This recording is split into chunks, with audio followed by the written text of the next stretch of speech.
नमस्कार प्यारे बच्चों। सब बच्चे अच्छे होंगे और सभी पढ़ाई व्यवस्थित ढंग से सुव्यवस्थित ढंग से कर रहे होंगे आप लोग, यही उम्मीद कर रहा हूँ। और इतना सारा प्यार जो आप बच्चों का मिल रहा है उसके लिए सबका बहुत बहुत हार्दिक अभिनंदन। अब देखिए प्यारे बच्चों, पिछली क्लास में हम बातें करके आए थे स्पेक्ट्रमी ऊर्जा वितरण वक्र या ग्राफ की विशेषताएँ। ठीक है, ये ग्राफ जो बना था आपको बताया था मैंने पिछली क्लास में, देखना न भूलें, पिछली क्लास अवश्य पढ़ें, उसके बाद इस पर आएँ अगर किसी ने मिस कर दी हो।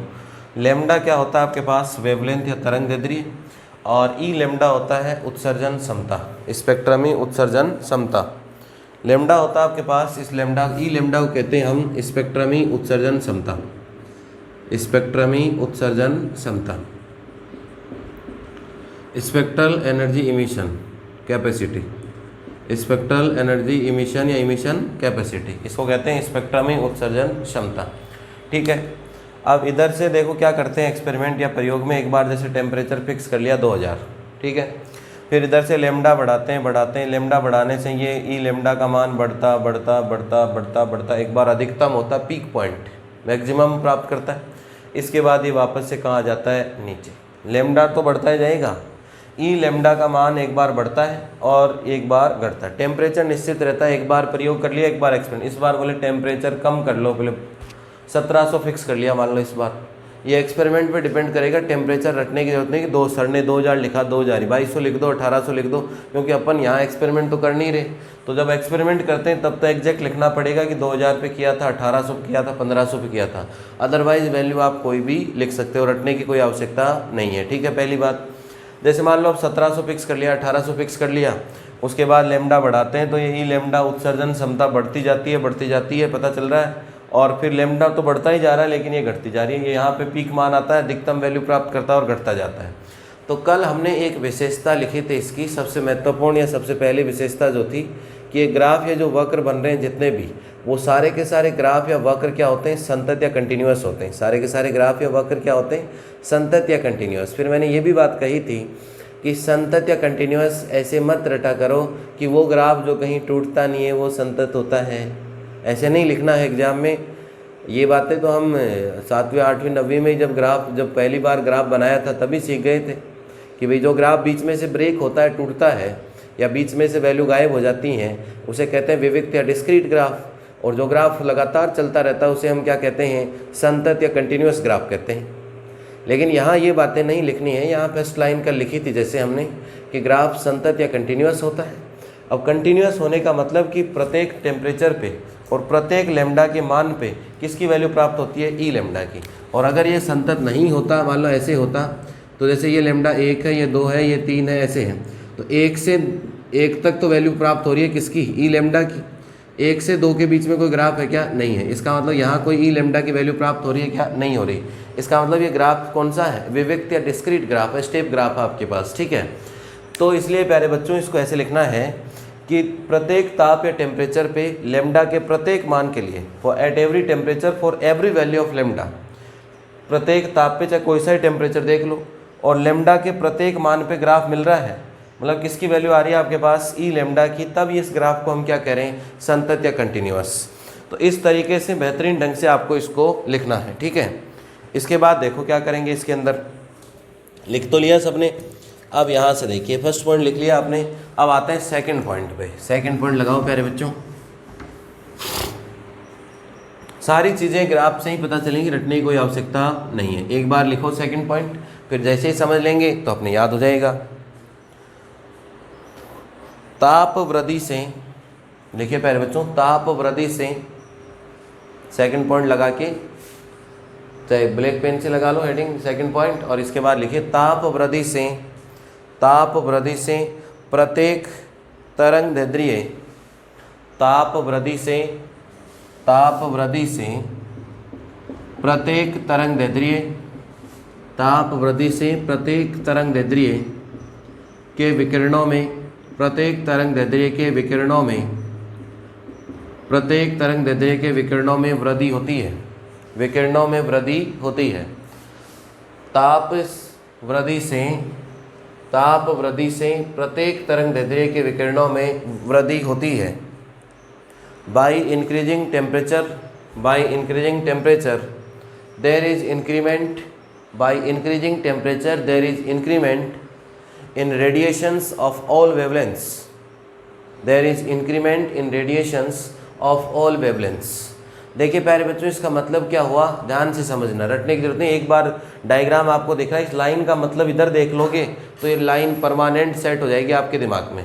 इस लाइन का मतलब अगर इधर देख लोगे कि यहाँ क्या मीनिंग है, जैसे संतत या कंटिन्यूअस था, लिख दिया। फिर संतत क्यों हुआ, किसको संतत कहते हैं, पीछे पढ़ के आए ना अपन कि हर एक टेम्परेचर पे, हर एक लेमडा की वैल्यू पे ग्राफ मिल रहा है। ये ग्राफ किसको बता रहा है, किसकी वैल्यू मिल रही है, ई लेमडा की, इसलिए ग्राफ क्या है, संतत या कंटिन्यूअस। अब रटने की जरूरत है क्या, यस या नो जरूर बताया करो भी प्यारे बच्चों। पढ़ते हो आप अच्छे से तो मुझे भी अच्छा लगेगा कि बहुत बेहतरीन ढंग से अपन पढ़ रहे हैं, मज़ा आ रहा है, अल्टीमेट शानदार चल रहे हैं अपन। मज़ा आने का मतलब कोई हंसी नहीं आनी चाहिए अपन को, मज़ा आने का मतलब ये है कि अच्छे से पढ़ाई हो रही है। आजकल शिक्षा को या इस YouTube के प्लेटफॉर्म पे या जितने भी प्लेटफॉर्म हैं, चैनल वगैरह सारे, इन सब पे शिक्षा को एक एंटरटेनमेंट बना दिया, एक जुमलेबाजी बना दी। और उसमें क्या है कि अपन हंस लेते हैं, लास्ट में देखते हैं वो अपन सोचते नहीं है। तभी तो अपन, भारत का युवा परेशान है, सोचता तो है नहीं। और कोई भी जिधर कोई थोड़ा सा दिखा देता है उधर ही चल पड़ते हैं अपन। तो बस मेहनत करने से तो अपन डरते हैं कि वास्तविकता क्या है इस चीज़ की। और इसके अंदर में दो बातें कह के आप हंस लोगे और एग्ज़ाम में आएगा तो फिर आपके साथी हंसेंगे आपके ऊपर कि क्या हुआ, हंस लिए। तो इसलिए प्यारे बच्चों थोड़ी सीरियसनेस रखो। मज़ा आने का मतलब पढ़ाई में समझ आना होता है। मज़ा आने का मतलब नहीं जैसे कि हम सारे दिन हंस रहे हैं। अरे मज़े वाले तो, मज़ा देने वाले या हंसाने वाले तो काम उनका अलग धंधा है, बिजनेस है अलग उनका, एंटरटेनमेंट का अलग बिजनेस है, ठीक है। अब यहाँ से देखिए, इस पॉइंट में हमने क्या कहा कि ताप में वृद्धि करने से, टेम्परेचर में वृद्धि कर ली तो प्रत्येक तरंग दैर्ध्य पर विकिरणों में क्या होती है, वृद्धि होती है, रेडिएशंस में। तो विकिरणों में वृद्धि देखो, टेम्परेचर 1000 था तो इतने ही ऊंचा गया ग्राफ, इतना ही ऊपर गया ग्राफ आपके पास। जैसे टेम्परेचर 1200 किया तो ग्राफ ऊपर चला गया। मतलब इधर वृद्धि हुई कि नहीं हुई, हो रही है। लेमडा कोई भी मान हो सकता है, सारे ही मान लेमडा के। जैसे टेम्परेचर बढ़ाया तो ग्राफ इसका और ऊपर चला गया, इसका मतलब इसमें और वृद्धि हो गई। फिर और टेम्परेचर बढ़ाया 1700 तो और वृद्धि हो गई, ग्राफ और ऊपर चला गया। इसका मतलब विकिरणों के उत्सर्जन में, रेडिएशंस में वृद्धि हुई कि नहीं हुई, हो गई। तो ग्राफ पढ़ के रिजल्ट लिखना सीखो कि टेम्परेचर का कोई भी मान या वैल्यू हो, अगर प्रत्येक लेमडा के लिए अगर टेम्परेचर बढ़ाएं तो ये ऊपर से ऊपर बढ़ रहा है। इसका मतलब क्या हुआ कि विकिरणों के उत्सर्जन में क्या हो रही है, वृद्धि हो रही है, इंक्रीमेंट इन रेडिएशन हो रहा है। समझ में आया होगा सबके पॉइंट। अब लिखिए थर्ड पॉइंट। थर्ड पॉइंट लिखिए मेरे प्यारे बच्चों, थर्ड पॉइंट लिखो सभी।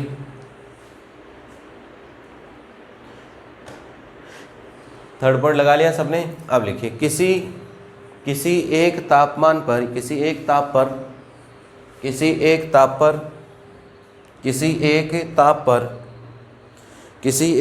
पर तरंग दैर्ध्य के बढ़ने से, किसी एक ताप पर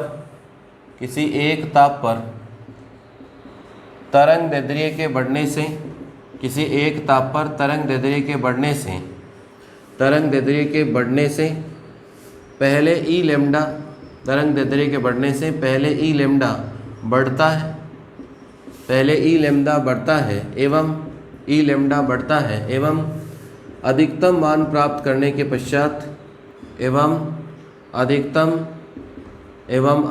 मान प्राप्त करने के पश्चात, एवं अधिकतम मान प्राप्त करने के पश्चात, एवं अधिकतम मान प्राप्त करने के पश्चात ई लेमडा घटने लगता है। ई लेमडा का मान या ई लेमडा घटने लगता है, ई लेमडा घटने लगता है। एक बार लिख लो, इस लाइन को भी रटने की जरूरत नहीं है, यहीं ग्राफ से याद हो जाएगी अपने। तभी तो मैंने कह रखा है कि भाई क्वांटम ऐसा है कि समझ लो और लिख लो उसको, बस पहले समझो और फिर खुद की लैंग्वेज लिख लो। ये तो एक बार ऐसे सहायता के लिए लिखा हुआ है। बाकी अगर खुद इस ग्राफ को समझ गए तो पांचों पॉइंट में से 5-6 पॉइंट जो हम पढ़ेंगे इसमें से सारे इसको देख देख के लिख सकते हैं। ग्राफ सतत है, टेम्परेचर बढ़ने के साथ साथ ग्राफ ऊपर उठ रहा है। ऊपर उठने का मतलब विकिरण बढ़ रही है, ई लेमडा उत्सर्जन क्षमता बढ़ रही है। अब देखिए थर्ड पॉइंट लिख लिया होगा कि एक निश्चित ताप पर तरंग दैर्ध्य बढ़ने से पहले ई लेमडा बढ़ता है एवं अधिकतम मान प्राप्त करने के पश्चात ई लेमडा घटने लगता है। At a particular temperature, English में लिखिए मेरे प्यारे बच्चों, at a particular temperature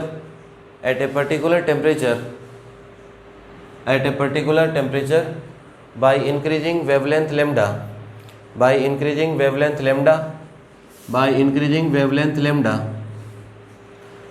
increasing wavelength lambda comma initially value of E lambda increases, initially values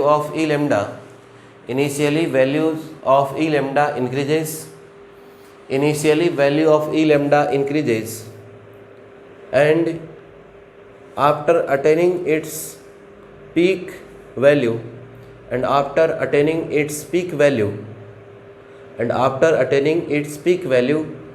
it starts decreasing. After attaining its peak value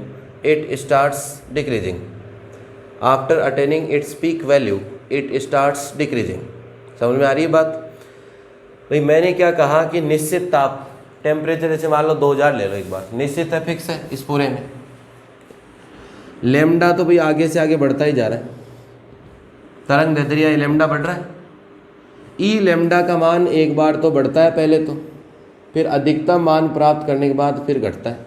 यही तो हो रहा है सब में। कोई सा टेम्परेचर ले लो, जैसे 1700 फिक्स कर लिया, लेमडा तो आगे बढ़ता ही जा रहा है। भैया लेमडा 1 था, यहाँ 2 है, यहाँ 3 था, यहाँ 4 था, यहाँ 5 था, यहाँ 6, लेमडा तो बढ़ता ही जा रहा है। लेकिन ई लेमडा पहले बढ़ता है, अधिकतम मान प्राप्त करने के बाद वापस से कहाँ जाता है? नीचे। यही तो लिखा है इसमें। रटने की बताओ कोई ज़रूरत है क्या? अरे रटने की कोई ज़रूरत है क्या? नहीं है। तो देखो ग्राफ बनाना रट के वो अलग चीज़ है, ग्राफ को बनाने के बाद ग्राफ को समझ के लिखना बहुत इंपॉर्टेंट चीज़ है।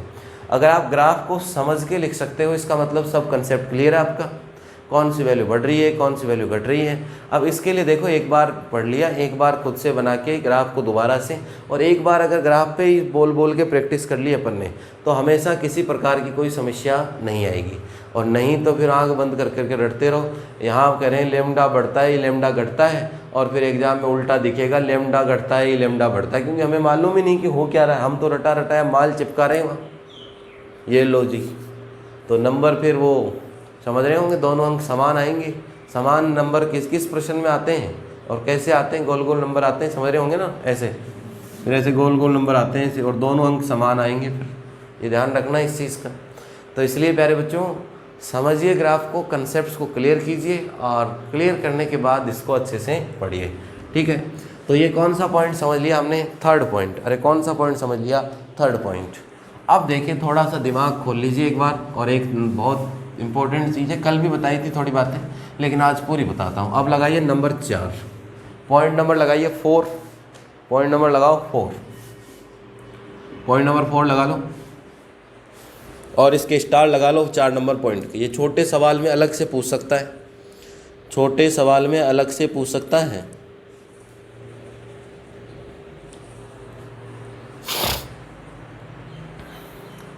अब ध्यान से देखो एक बार,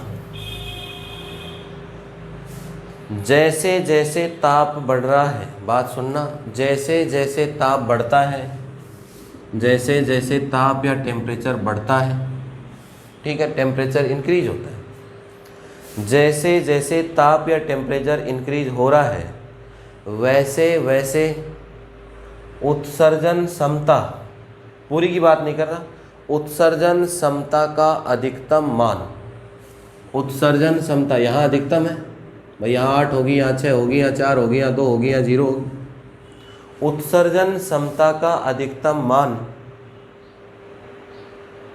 दोबारा से बोल रहा हूँ लाइन को, फिर से सुनना, कान खोल के सुनना भी। जैसे जैसे ताप या टेम्परेचर बढ़ता है, जैसे जैसे ताप या टेम्परेचर बढ़ता है, अधिकतम उत्सर्जन क्षमता के मान के लिए, अधिकतम उत्सर्जन क्षमता कहाँ मिल रही है? यहाँ मिल रही है, यहाँ मिल रही है, यहाँ मिल रही है, यहाँ मिल रही है। इस टेम्परेचर की अधिकतम यहाँ है। अधिकतम उत्सर्जन क्षमता के मान के लिए लैम्डा एम न्यूनतम या कम होने की ओर विस्थापित होता है। ये तो हुई लिखने की बात। अब इसका मतलब क्या है वो समझना, एक बार फिर लिखेंगे अपन इसको। देखो प्यारे बच्चों, टेम्परेचर बढ़ा 2000, 1700, 1500, 1200, 1000, ये टेम्परेचर दिख रहे हैं आपको। अब यहाँ से देखो उल्टा, 1000 टेम्परेचर था, ये सबसे बड़ी वैल्यू है किसकी, उत्सर्जन क्षमता, यहाँ वाला 1 है। इस ग्राफ में तो बाकी सारी नीचे ही है, ये मैक्सिमम है और फिर वापस कम होगी। अधिकतम उत्सर्जन क्षमता या मैक्सिमम इमिशन कैपेसिटी कितनी है इसकी, 1। ठीक है, 1 कैपेसिटी है इसकी। अधिकतम उत्सर्जन क्षमता है, मैक्सिमम इमिशन कैपेसिटी कितनी है, 1 कैपेसिटी जो मिली आपको वो कहाँ मिल रही है, इस पॉइंट पे, लेमडा के इस मान पे मिल रही है। अरे भाई लेमडा का तो ये भी काम आ रहा है, ये भी सब पे वैल्यू है, लेकिन अधिकतम है वो वैल्यू इस पे मिल रही है आपको, इस पॉइंट पे। देख लिया। दूसरे जैसे टेम्परेचर बढ़ाया, 1000 से कितना कर लिया, 1200 कर लिया अपन, 1000 केल्विन से 1200 केल्विन टेम्परेचर या ताप हमने कर लिया। अब 1000 से 1200 केल्विन हमने टेम्परेचर या ताप कर लिया, तो ये ग्राफ दिख रहा है आपको। इस ग्राफ में अधिकतम यहाँ मिल रहा है, अधिकतम से ही मतलब है, जैसे मान लो कितना मिल रहा है, 2। अरे कितना मिल रहा है, 2। 21 लेमडा पे वैल्यू मिल रहा है, ये पहले वाला यहाँ मिल रहा था, अब इधर खिसक रहा है। इधर खिसकने का मतलब क्या हो रहा है, कम हो रहा है। जैसे मान लो ये 1.8 था, तो ये कितना हो गया, 1.6 हो गया। ये कितना हो जाएगा, 1.4, ये कोई 1.3 हो जाएगा, ये कोई 1.2 हो जाएगा। मतलब टेम्परेचर बढ़ने से जो अधिकतम वाले जो पॉइंट है, इनको कहते हैं ई लेमडा। अरे वैल्यू किसकी है, ई लेमडा, और कौन सी है, मैक्सिमम। ये मैक्सिमम है इस ग्राफ की, ये ग्राफ की मैक्सिमम पॉइंट है। यहाँ कितनी है, 2। ये है कितनी, 3, 4 जो भी है, ये मान लो 6 है, और ये कितनी है, 8 होने को तो यहाँ भी वैल्यू है 5, 7 है, 5 है, 4 है, लेकिन हमें कौन सी से मतलब है, मैक्सिमम। इसका मतलब है कि मैक्सिमम वैल्यू के लिए जैसे जैसे टेम्परेचर बढ़ता है, एम इसीलिए लगा हुआ, एक तो नॉर्मल ई लेमडा लिखते हैं, ई लेमडा का मतलब तो इस पूरे ग्राफ पे जितने मान है सब की बात हो रही है, और एक ई लेमडा के साथ हम क्या लगा देते हैं, एम। इसका मतलब सिर्फ पीक पीक छोटी छोटी वाले टॉप वाले पॉइंट की बात हो रही है, ये इन पॉइंट की बात हो रही है सिर्फ, ठीक है, टॉप पॉइंट की। अब जैसे जैसे टेम्परेचर बढ़ता है, ई लेमडा का मान तो बढ़ता है, मैक्सिमम का मान तो बढ़ रहा है, ये भी एक पॉइंट लिख सकते हैं। जैसे जैसे टेम्परेचर बढ़ रहा है, पहले यहाँ 1 पे ही था मैक्सिमम, अब कितने पे आ गया, 2 पे, फिर 4 पे, फिर 6 पे, फिर कितने पे पहुँच गया, 8 पे। तो जैसे जैसे टेम्परेचर बढ़ता है वैसे वैसे ई लेमडा एम का मान भी बढ़ता है। ठीक है, ये तो हम लिख दी पहले सेकंड पॉइंट में। ठीक है, इसके बाद यहाँ से देखो, यहाँ जो कहने के लिए जो बात पे जिस पे मैं जोर दे रहा हूँ वो ये कह रहा हूँ कि ये देखो, ये देखो, ये देखो, ये देखो, ये देखो, टेम्परेचर बढ़ रहा है, बढ़ रहा है टेम्परेचर, अधिकतम मान भी बढ़ रहे हैं। 1 पे था, ये 2 पे आ गया, ये 3 पे आ गया, ये 4, 6 पे आ गया, ये 8 पे आ गया। लेकिन अधिकतम जो वैल्यू मिलती जा रही है उनमें लेमडा की वैल्यू बढ़ने की बजाय लेमडा की वैल्यू क्या हो रही है, कम। देखो सबसे वाली टेम्परेचर 1000 पे मिली थी, 1.8 पे अधिकतम, टेम्परेचर बढ़ गया 1200, लेकिन लेमडा का अधिकतम कहाँ मिल रहा है, 1.6 पे। अरे ग्राफ में ऐसे तो लाइन होती है, 1 फिर आगे 2 फिर आगे 3 4। अब समझने के लिए बता रहा हूँ, जैसे मान लो ये 1.8 पे मिला था, अब ये कितने मिलेगा, 1.4 पे मिल रहा है या 1.6 पे मिल रहा है। फिर इसका अधिकतम कितने मिल रहा है, 1.4 पे, ये कितने पे मिल रहा है, 1.3 पे, और ये कितने मिल रहा है, 1.2 पे।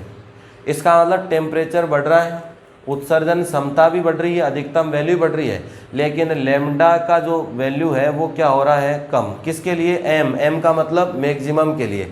एक तो लेमडा की बात होती है तो पूरे की बात होगी, और मैक्सिमम का मतलब ये जो पॉइंट टॉप वाले पॉइंट के लेमडा की। तो देखो टेम्परेचर तो बढ़ता जा रहा है, उत्सर्जन क्षमता यहाँ थी, यहाँ थी, यहाँ थी, ये भी ऊपर जाती जा रही है, लेकिन लेमडा का मान पहले 1.8 पे मिल रहा था, इसका टॉप कहाँ मिल रहा है, 1.6 पे, इसका टॉप कहाँ मिल रहा है, 1.4 पे, इसका टॉप कहाँ मिल रहा है, 1.3 पे। इसका मतलब लेमडा पीछे खिसकता जा रहा है, और जो पीछे खिसक गया इसका मतलब वो गिर गया, गिरने का मतलब क्या हो रहा है, कम हो रहा है। और तो इसका मतलब यहाँ से रिजल्ट क्या निकलेगा कि अधिकतम उत्सर्जन क्षमता की स्थिति में, अधिकतम उत्सर्जन क्षमता की स्थिति में लेमडा का मान कम होता जाता है जैसे जैसे टेम्परेचर बढ़ता है। इसका मतलब ताप और लेमडा, अरे टेम्परेचर बढ़ेगा और लेमडा क्या होगा, कम। इसका मतलब ताप या टेम्परेचर और लेमडा दोनों में आपस में कौन सा संबंध है, एक बढ़ता है और एक घटता है। इसका मतलब कौन सा संबंध है, व्युत्क्रमानुपाती या रेसिप्रोकल है, इन्वर्सली प्रोपोर्शनल है एक दूसरे के।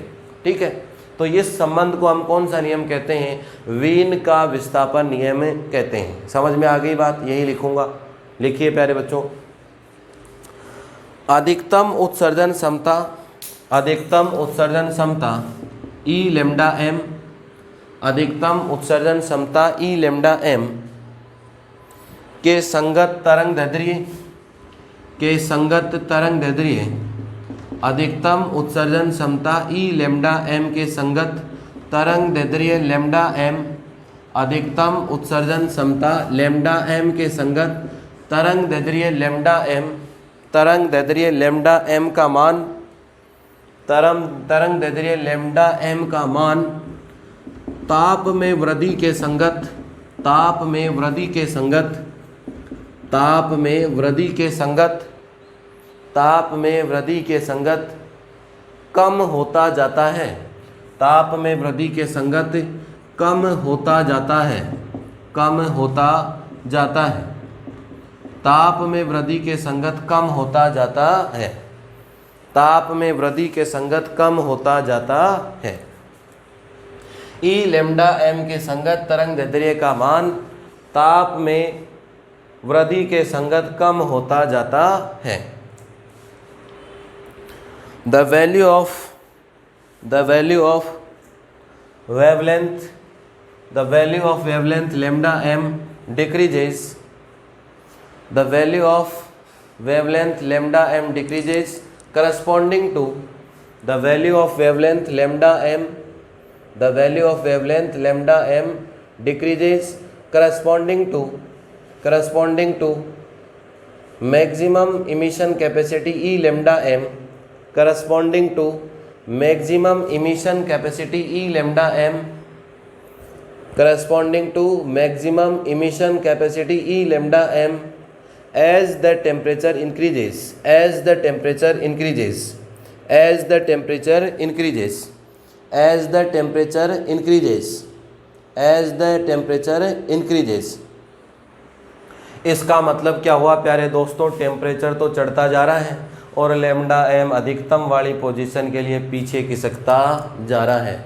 इसका मतलब दोनों में कौन सा संबंध हुआ, लेम्डा एम और परम ताप या टेम्परेचर के लिए कौन सा संबंध हुआ, व्युत्क्रमानुपाती या इन्वर्सली प्रोपोर्शनल का संबंध हुआ। तो इसी पॉइंट में अगली लाइन से लिखिए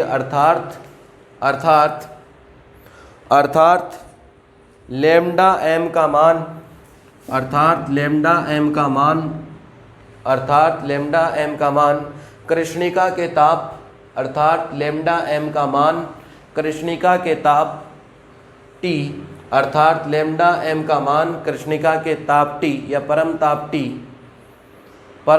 T के व्युत्क्रमानुपाती होता है, T के व्युत्क्रमानुपाती होता है। लेम्डा एम का मान कृष्णिका के ताप T के व्युत्क्रमानुपाती होता है।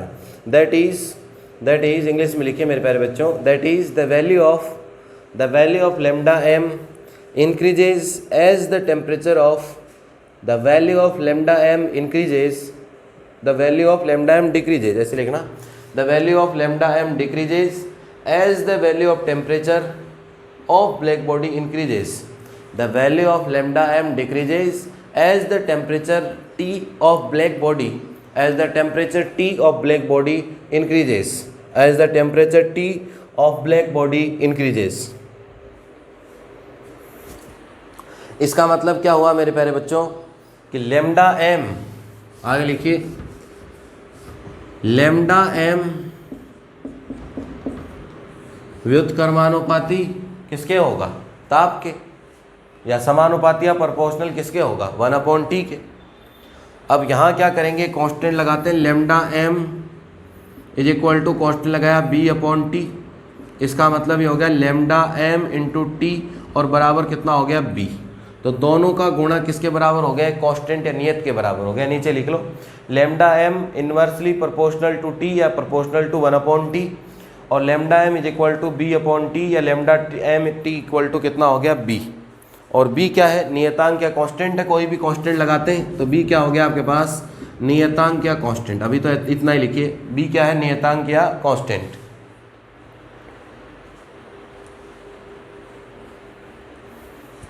B क्या है, नियतांक या constant.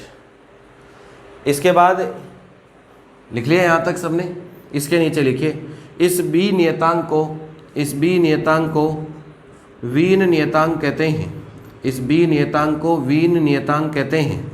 Wien, this is called Wien's constant, this is called Wien's constant, this is called Wien's constant. इस बी नियतांक को वीन नियतांक कहते हैं, वीन नियतांक कहते हैं। और बी का मान भी लिखना चाहें तो लिख सकते हैं। देखो मैं ऊपर लिख रहा हूँ, आप इसी से आगे लिखना।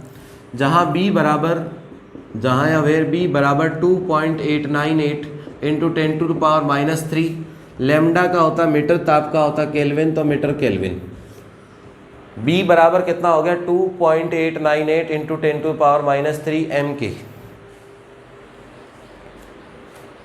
इस नियम को अगली लाइन से लिखिए, इस नियम को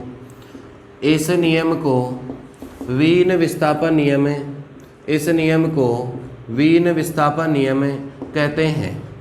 इस नियम को वीन विस्थापन नियम कहते हैं। इस नियम को वीन विस्थापन नियम कहते हैं। This law is called Wien displacement law, Wien's displacement law, Wien's displacement law. This law is called Wien's displacement law. बहुत इंपॉर्टेंट है, छोटे प्रश्न में और बड़े में आएगा तो लिखना ही है पॉइंट में, और छोटे क्वेश्चन में इंपॉर्टेंट है। अब किसी के समस्या आएगा, इसको रटने की जरूरत है क्या? बोले वीन वाले में क्या आएगा? देखो लेमडा तो पीछे खिसकता जा रहा है और टेम्परेचर बढ़ता जा रहा है। इसका मतलब जो ई लेमडा का अधिकतम मान है उसके संगत में लेमडा तो कम होता जाता है जैसे जैसे ताप या टेम्परेचर बढ़ता है। इसका मतलब व्युत्क्रमानुपाती हो गया टेम्परेचर के, और व्युत्क्रमानुपाती हो गया कांस्टेंट लगा दिया। बी को क्या कहते हैं? वीन नियतांक। अब बताओ किसी की कोई समस्या यहाँ तक? मेरे ख्याल से किसी बच्चे के यहाँ तक कोई रटने की, याद करने की समस्या नहीं होनी चाहिए। डायग्राम देखने के बाद किसी भी बच्चे के कोई समस्या नहीं आनी चाहिए। ठीक है प्यारे बच्चों, आप देखिए अगले पॉइंट पे बात करते हैं अपन। लिख लिया सबने? भली भांति समझ में आ गया? ठीक है, आगे बढ़ते हैं। देखो पढ़ने में मज़ा आना चाहिए। मज़ा आने का मतलब समझ में आना चाहिए बहुत बेहतरीन ढंग से कि चीज़ें कहाँ से आई, कैसे समीकरण लिखा। रटने की कोई आवश्यकता नहीं होनी चाहिए। एक दो बातें हैं, देखो यहाँ सारे प्रयोग हम कर नहीं सकते, इसलिए कुछ दो चार बातें पूरे एक्सपेरिमेंट में एक दो बातें ऐसी होती हैं तो थोड़ी ध्यान रखनी पड़ती हैं। बाकी तो सारी चीज़ें यहाँ अपने पास अवेलेबल हो जाती हैं थ्योरी से। एक दो बातें जो प्रैक्टिकल करने पे ही पता चलती हैं। ठीक है,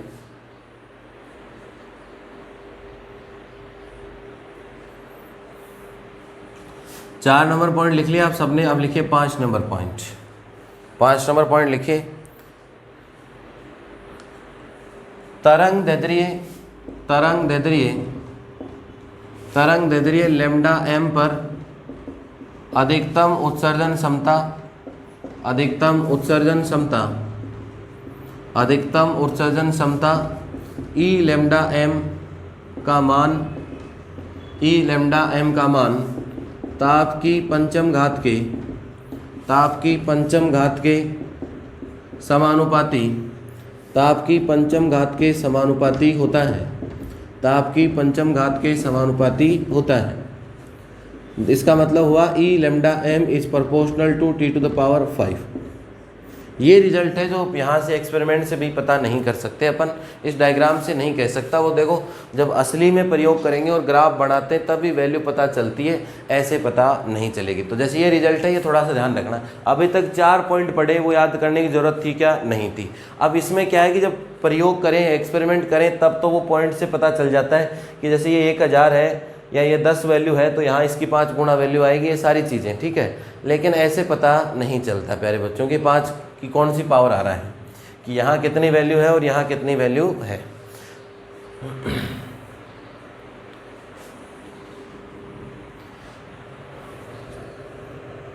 इंग्लिश में लिखिए, maximum emission capacity E lambda m, maximum emission capacity E lambda m, maximum emission capacity E lambda m, maximum emission capacity E lambda m at wavelength lambda m, at wavelength lambda m is proportional to, at wavelength lambda m is proportional to fifth degree या fifth power of temperature, fifth degree या fifth power of temperature, fifth degree और fifth power of temperature कि ई lambda M है वो ताप की 5वीं घात के क्या होता है, समानुपाती। कि ये जो है आपके पास मैक्सिमम वाली वैल्यू वो टेम्परेचर की फिफ्थ पावर के क्या होती है, समानुपाती। यहाँ से नहीं पता चलेगा बच्चों, झूठी बात कहने का कोई मतलब नहीं है। ठीक है, आप देखिए नेक्स्ट 6 पॉइंट के फिर से स्टार लगा लो, 6 पॉइंट के फिर से क्या लगा लो, स्टार, क्योंकि ये अलग से छोटे प्रश्न बनते हैं 2 पॉइंट में से। एक तो कौन सा पॉइंट था, 4 नंबर पॉइंट, और एक कौन सा पॉइंट है अपना 6 नंबर पॉइंट। तो 4 नंबर और ये जो 6 नंबर पॉइंट हम लगा रहे हैं, इनमें से खुद में से छोटा प्रश्न बन जाता है, इसलिए दोनों ही इम्पोर्टेंट है। तो बिल्कुल बच्चों एक एक प्रश्न में कहाँ से बड़े बनेंगे, कहाँ से छोटे बनेंगे, और क्वांटम में ऐसा बहुत ही रेयर केस है जहाँ आपको रटने की कोई आवश्यकता होगी। समझ लो, समझ के लिख दो इसको, समझ लो और समझ के लिख दो। समझ रही बात आप? इसमें लिखिए 6 पॉइंट में, किसी दिए गए ताप पर कृष्णिका के, किसी दिए गए ताप पर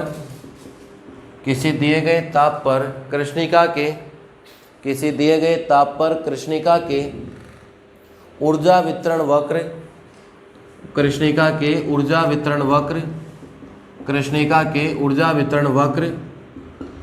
किसी दिए गए ताप पर कृष्णिका के ऊर्जा वितरण वक्र तथा तरंग दैर्ध्य x के मध्य, ध्यान से लिखना, तथा तरंग दैर्ध्य x के मध्य, देखो एक बार लिख लो फिर मैं जैसे ही समझाऊंगा फिर पूरा क्लियर। तरंग दैर्ध्य x के मध्य क्षेत्रफल, तरंग दैर्ध्य x के मध्य क्षेत्रफल, इसकी कुल उत्सर्जन क्षमता,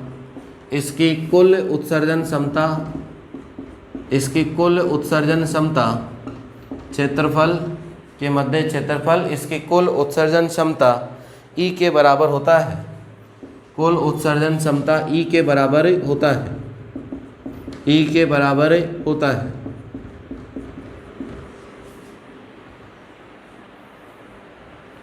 The area between energy distribution curve and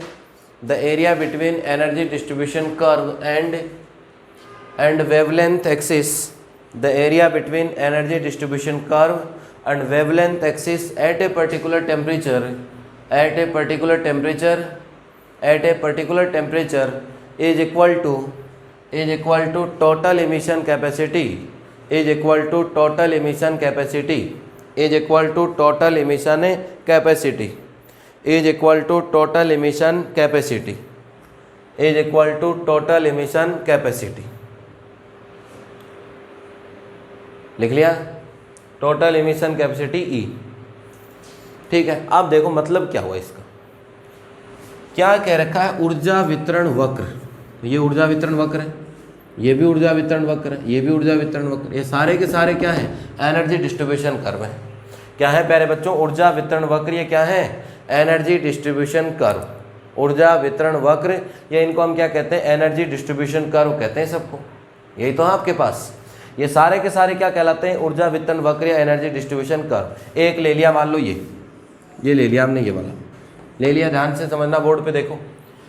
तथा तरंग दैर्ध्य एक्सिस, वेवलेंथ एक्सिस, ये वेवलेंथ एक्सिस हो गया, जिसको एक्स एक्सिस कह दे या चाहे वेवलेंथ एक्सिस कह दे, हो गया आपके पास। इसे कहते हैं तरंग दैर्ध्य एक्सिस के मध्य क्षेत्रफल, इसके मध्य क्षेत्रफल कौन सा हुआ, ये वाला, ये हो गया इसके मध्य का क्षेत्रफल, यही हुआ। के मध्य क्षेत्रफल कुल उत्सर्जन क्षमता E के बराबर होता है, कुल उत्सर्जन क्षमता किसके बराबर होता है, E के। अब देखो ऐसे तो नॉर्मल ये वैल्यू, अब सबका टोटल कर लो, या तो यहाँ मान लो उत्सर्जन क्षमता 0.2 थी, यहाँ 0.4 है, यहाँ लाइन बड़ी है, यहाँ 1 पे गया फिर वापस कम हो गया, ये ऐसे तो है। इसका मतलब ई लेमडा के बहुत सारे मान हैं, यहाँ वैल्यू, सब पॉइंट पे वैल्यू है, और लेमडा की वैल्यू यहाँ से चलता आ रहा है, ऐसे तो ग्राफ चल रहा है, आगे जल्दी जाएंगे ग्राफ। तो लेमडा की वैल्यू कहाँ से कहाँ तक हो सकती है, 0 से इनफाइनाइट, 0 से कहाँ हो सकती है, इनफाइनाइट। चाहे ये देख लो, अब इसके नीचे जितना भी आ रहा है तो ये 0 से लेके कहाँ तक जाएंगे, इनफाइनाइट तक जाएंगे, और ये हो गया डी लेमडा। 0 से इनफाइनाइट, और ई लेमडा ये ग्राफ था ई लेमडा, और ये क्या हो गया डी लेमडा, मतलब पूरा आ गया पार्ट। अरे मैथ में भी तो होता है वाई, और यहाँ क्या लगाते हैं dx, और जो भी लिमिट आती है वो लगा देते हैं, और छोटे छोटे भागों में विभाजित करके पट्टिका स्ट्रिप से क्षेत्रफल निकालते हैं ना अपन। वैसे ही है कि भी इसके नीचे जितना भी आएगा पूरा भाग, जो क्षेत्रफल आएगा इस ग्राफ के नीचे, वो इसकी कुल उत्सर्जन क्षमता की, जैसे यहाँ 0.2 थी, यहाँ 0.4 है, अरे ई लेमडा की वैल्यू तो है इधर, ई लेमडा की वैल्यू यहाँ 0.4 है, यहाँ 0.6 है, ये 1 पे चली गई फिर वापस घट गई। इन सबका टोटल कर लो या तो अलग अलग, या क्या करो इसका क्षेत्रफल देख लो ये बीच का, वो इनके बराबर होगा और कुल हो जाएगा। तो ई लेमडा की जगह क्या कह देते हैं इसको ई, ई लेमडा की जगह क्या कह देते हैं इसको ई, ठीक है। अब डी लेमडा तो सबका टोटल होता है, इंटीग्रेशन किया सबका, इसका प्लस इसका इस पॉइंट का, ई लेमडा 0.2 0.4 जो भी वैल्यू थी आपके सबका टोटल हो गया। इन सबका टोटल किसके बराबर होता है, इस वक्र और इस एक्स के बीच। जैसे मान लो कोई कहे बोले इसके सारे ई लेमडा का टोटल बताओ, तो यहाँ कितना था, यहाँ कितना, यहाँ कितना, यहाँ कितनी वैल्यू 1 1.2 1.4, अब किस किस का टोटल करोगे इनफाइनाइट तक। इसकी बजाय बोले इसके नीचे जो क्षेत्रफल आ रहा है, ये इसके नीचे जो क्षेत्रफल आ रहा है, ये क्षेत्रफल निकाल लो, ये एक्स एक्सिस और इसके बीच। एक्स एक्सिस का मतलब कौन सा एक्सिस है, लेमडा का, लेमडा का मतलब कौन सा एक्सिस है, तरंग दे। अब रटने की जरूरत नहीं है ना, क्या कहेंगे ऊर्जा वितरण वक्र, कोई सा ही ले लो चाहे, ऊर्जा वितरण वक्र और एक्स एक्सिस का मतलब लेमडा एक्सिस, तरंग दैर्ध्य एक्सिस के बीच का जो क्षेत्रफल अगर निकाल लोगे तो वो सब लेमडा, सब उत्सर्जन क्षमता ई लेमडा के टोटल के बराबर होगा, जिसको ई से लिखते हैं। लिख दिया, अगली लाइन से लिखो, यह है कुल उत्सर्जन क्षमता, यह है कुल उत्सर्जन क्षमता कृष्णिका के, यह है कुल उत्सर्जन क्षमता कृष्णिका के, यह है कुल उत्सर्जन क्षमता कृष्णिका के ताप के चतुर्थ घात के समानुपाती होती है। यह कुल उत्सर्जन क्षमता कृष्णिका के ताप के चतुर्थ घात के समानुपाती होती है, चतुर्थ घात के समानुपाती होती है। ये लिख लिया सबने। इसके बाद लिखना था कि यह उत्सर्जन क्षमता, टोटल हो गई कुल उत्सर्जन क्षमता कृष्णिका के ताप के चतुर्थ घात के समानुपाती होती है। This total emission capacity, this total emission capacity is proportional to fourth power of temperature, is proportional to fourth power या 4 degree of temperature, is proportional to 4th degree of temperature, proportional to 4th degree of temperature of the black body, of the black body। अब देखिए ये result भी यहाँ से नहीं बता सकता, ये रिजल्ट एक्सपेरिमेंट करके जब वो नोट ग्राफ से एक्चुअल ग्राफ बनाएंगे एक एक पॉइंट लगा लगा के, तभी इस रिजल्ट को बता सकते हैं, अदरवाइज यहाँ से नहीं बता सकते नॉर्मल ग्राफ। तो दो ही चीज़ें ध्यान रखनी थी, एक तो पिछला 5 पावर और ये कौन सी पावर है 4 पावर, बस। बाकी तो पूरा का पूरा ग्राफ देख के ही समझना है आपको। अब देखिए यहाँ से क्या सीखेंगे, यह आ गया E प्रोपोर्शनल टू T की पावर 4, ये हो गया, इसको ऐसे लिख सकते हैं E और प्रोपोर्शनल हटाने के लिए बराबर का निशान ये लिख लो, और यहाँ लगाते हैं सिग्मा, और ये हो गया T की पावर 4 इक्वल टू हो जाता है सिग्मा T की पावर 4। सिग्मा क्या है, नियतांक है, सिग्मा नियतांक है, कांस्टेंट है भाई, सिग्मा इज ए कांस्टेंट, तथा इसे स्टीफन नियतांक कहते हैं, तथा इसे स्टीफन नियतांक कहते हैं। इस सिग्मा का नाम क्या होता है, स्टीफन नियतांक। जैसे पीछे वाला को क्या कहते थे, वी नियतांक, तो इसे स्टीफन नियतांक कहते हैं। It is called Stefan's constant, it is called Stefan's constant, it is called Stefan's constant, it is called Stefan's constant. इसे स्टीफन नियतांक या इसे क्या कहते हैं, स्टीफन कांस्टेंट। और स्टीफन कांस्टेंट जो आया आपके पास सिग्मा, और सिग्मा को हम क्या कहते हैं, स्टीफन नियतांक या स्टीफन कांस्टेंट। और ये जो नियम है इसको कहते हैं स्टीफन बोल्ट्जमान नियम। जैसे पिछले वाले नियम को क्या कहते थे, वीन का विस्थापन नियम, वैसे इसका नाम होता है, इस नियम को स्टीफन बोल्ट्जमान, इस नियम को स्टीफन बोल्ट्जमान, इस नियम को स्टीफन बोल्ट्जमान नियम कहते हैं, इस नियम को स्टीफन बोल्ट्जमान नियम कहते हैं। It is called Stefan Boltzmann law, it is called Stefan Boltzmann law. और सिग्मा की वैल्यू लिखना चाहो तो 5.67 10⁸ और यूनिट लग जाएगी इसकी। और यूनिट क्या लगेगी आपके पास, वाट पर मीटर स्क्वायर केल्विन की पावर 4। अरे इधर तो जाएगा ये टी सिग्मा बराबर हो जाएगा तो वाट पर मीटर स्क्वायर, और ये कितना हो जाएगा इसके साथ नीचे ही आएगा बटे में, केल्विन की पावर कितनी हो गई 4। तो सिग्मा की वैल्यू होगी 5.67 × 10⁸। सिग्मा की वैल्यू होगी 5.67 10⁻⁸ और ये हो गया वाट पर मीटर केल्विन की पावर कितना 4। कितने पॉइंट लिख लिए, कितने निष्कर्ष लिखे, 6 निष्कर्ष में किसी के कोई प्रकार की कोई समस्या नहीं होनी चाहिए। बस 2 ही बातें ध्यान रखनी है, तो 4 के समानुपाती और एक जो लैम्डा मैक्सिमम होता है वो 5 के समानुपाती। बस इसके अलावा अगर कोई आपको रटने की ज़रूरत है क्या, मुझे बताओ। इसमें से एक एक पॉइंट पहले दूसरे तीसरे एक बार पढ़ लो, एक बार ग्राफ देख लो, फिर ग्राफ देख देख के दोबारा बोल लो अपने आप से, बिल्कुल परफेक्ट। कभी नहीं भूलोगे, ग्राफ को देख देख के कभी भी पॉइंट बना सकते हो। तो इसलिए प्यारे बच्चों कंसेप्ट से पढ़िए, मत रटिए, न कोई लैंग्वेज रटने की ज़रूरत है, बातें वही होनी चाहिए, एज इट इज़ बात वही होनी चाहिए। ऐसा नहीं कि जो मैंने शब्द लिख दिए उनको घोटने के लग रहे हो, तो ऐसा मत करो। क्वांटम है समझने का, अभी तो चालू ही क्या हुआ, अभी तो क्वांटम ऐसा मज़ा आएगा, मैथमेटिकल चलेगा, कैलकुलेशन ही कैलकुलेशन, अवकल समीकरण, डिफरेंशियल इक्वेशन, कहाँ बाउंड्री कंडीशन लेनी है, ये है ना।